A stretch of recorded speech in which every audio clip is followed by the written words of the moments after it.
We were at my house one night, the room dimly lit by the glow of the TV. Neither of us really paid attention to what was on. Our minds were elsewhere. Richard sat close enough that I could feel the warmth from his body, a comfort that both calmed and unsettled me. We had been skirting around the topic for weeks, making casual jokes about being gay, about how no one really knows until they try it. But that night, something changed. Richard's hand found mine as we sat in silence, our eyes on the screen, but our thoughts far away. His fingers were warm, slightly trembling, but steady enough to send a shiver through me. My heart was pounding, drowning out everything else. The show cut to a commercial, and in the sudden stillness, Richard turned to me, his eyes searching mine for something. Maybe permission, maybe desire. Then, just as suddenly, he pulled back. He looked at me, his chest heaving, his eyes wide with fear, excitement, something I couldn't name. "Michael," he whispered, "what are we doing?" The question hung between us, raw and trembling, like the fragile thread that connected our once clear lines of friendship. My mind raced, trying to reconcile the intensity of what had just happened with the familiar boundaries of our relationship. The boundaries were shifting, and I was caught in the confusing territory where friendship met something far deeper and more complicated. Richard was everything I wasn't.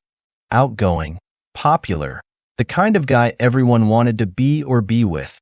I was the quiet one, the observer, always hanging on the edges of social circles, happy to watch instead of join in.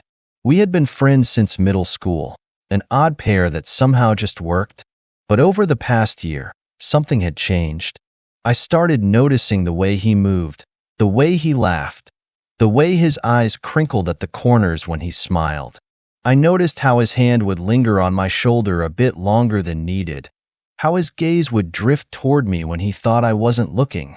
I tried to push it down, to tell myself it was nothing, but the more I tried to ignore it, the stronger it grew. That night, when Richard pulled back, the air between us felt tense. I could feel his heart racing, pounding just as hard as mine. "I don't know," I finally whispered, my voice barely audible, "but I don't want it to stop." He searched my face a moment longer, as if deciding whether to keep going or pull away. Then, slowly, he leaned back in, his lips softer this time, more deliberate. It was like he was savoring the moment, tasting the newness of it, the forbidden thrill, and I let myself get lost in it. But just as quickly as the passion flared, reality hit hard. A thought, uninvited and sharp, cut through the haze of desire. What if someone found out? What if this changed everything? I pushed Richard back, my hands on his chest, not hard enough to hurt, but firm enough to create space between us. "Wait," I gasped, my breath coming in ragged bursts. What if this isn't just tonight?" Richard froze, his expression unreadable. For a long moment, he didn't move, didn't speak. Then, finally, he rolled off me, sitting up on the edge of the couch, his head in his hands. "I don't know," he muttered, his voice thick with confusion. "I've never felt like this before, Michael. Not with anyone." I sat up too, pulling my knees to my chest, wrapping my arms around them like a shield. The room felt colder now, the closeness of a moment ago slipping away, replaced by a wall of uncertainty. "Neither have I admitted, my voice small, vulnerable, but I don't know what to do with it." The days that followed were a mess of emotions and confusion. We didn't talk about that night, not at first. We avoided each other at school, the distance between us growing wider with each day. But the silence was unbearable, the weight of what we hadn't said hanging over us like a storm cloud. The turning point came a week later, in the school parking lot. Richard had waited for me, leaning against his car, his face unreadable in the fading light. "We need to talk," he said as I approached, his voice steady but laced with something I couldn't quite place. I nodded, not trusting myself to speak. We got in his car and drove in silence, neither of us knowing where we were going until we ended up at the park near my house. It was deserted, the trees casting long shadows across the grass, the only sound the distant hum of traffic. We sat on a bench, the space between us feeling like a chasm.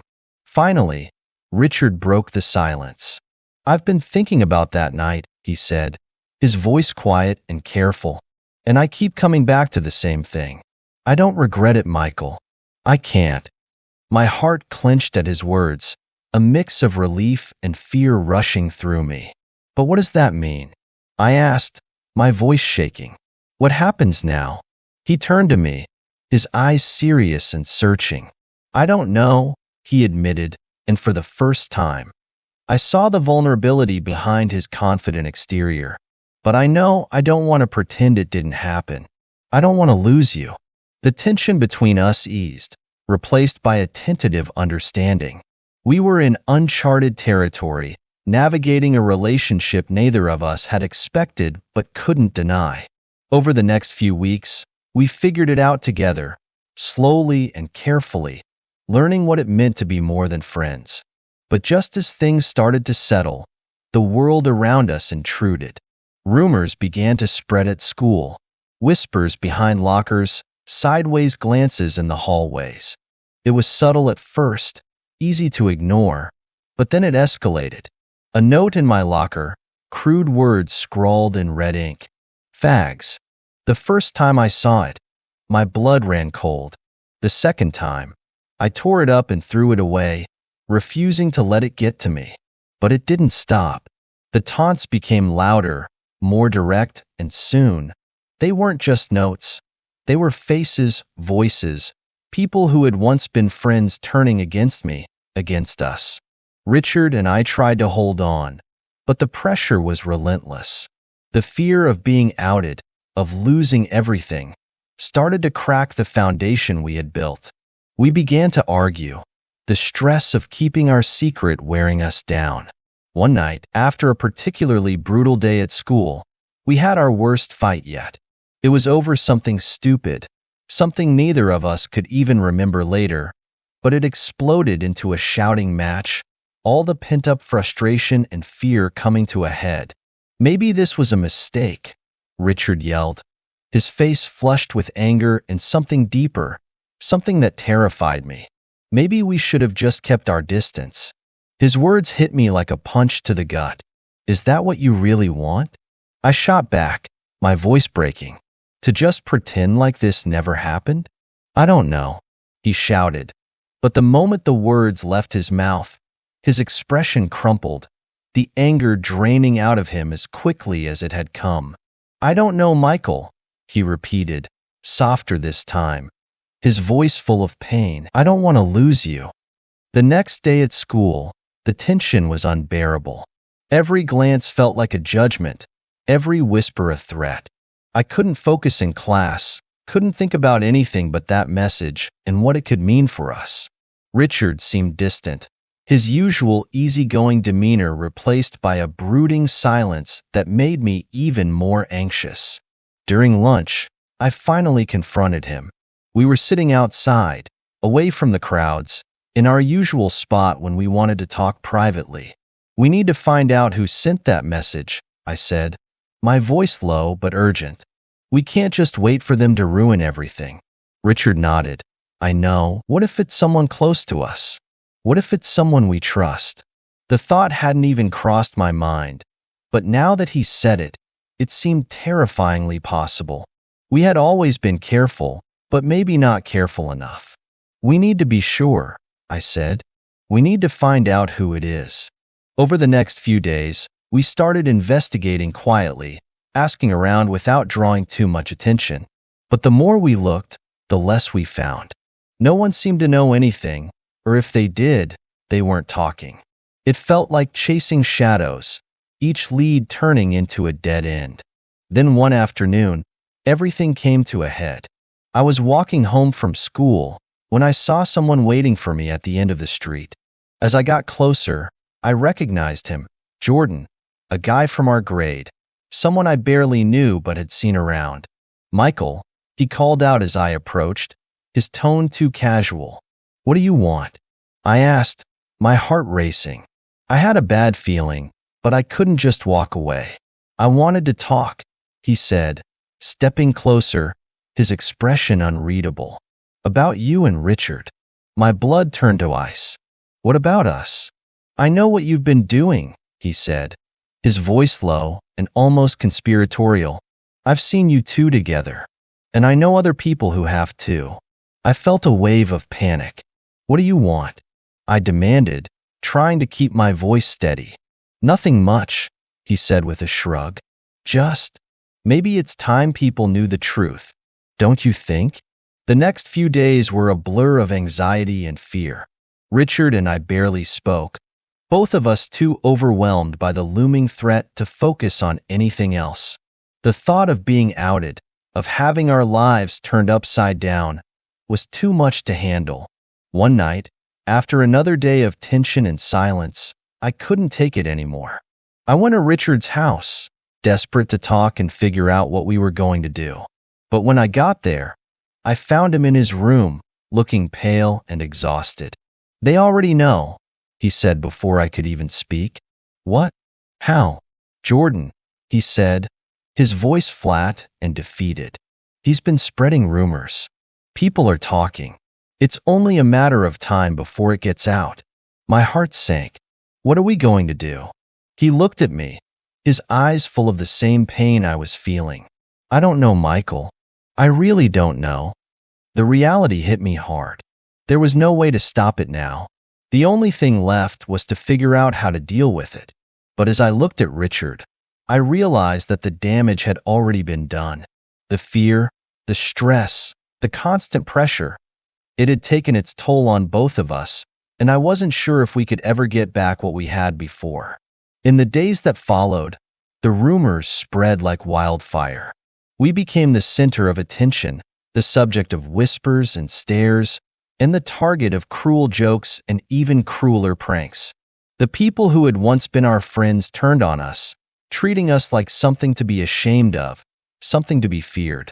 Richard and I tried to stick together, but the strain was too much.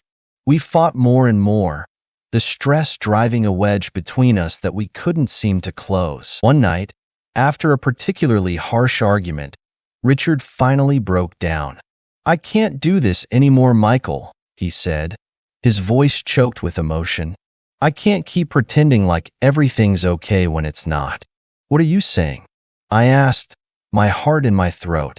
I'm saying, maybe we need to take a break. Maybe we need to figure things out on our own.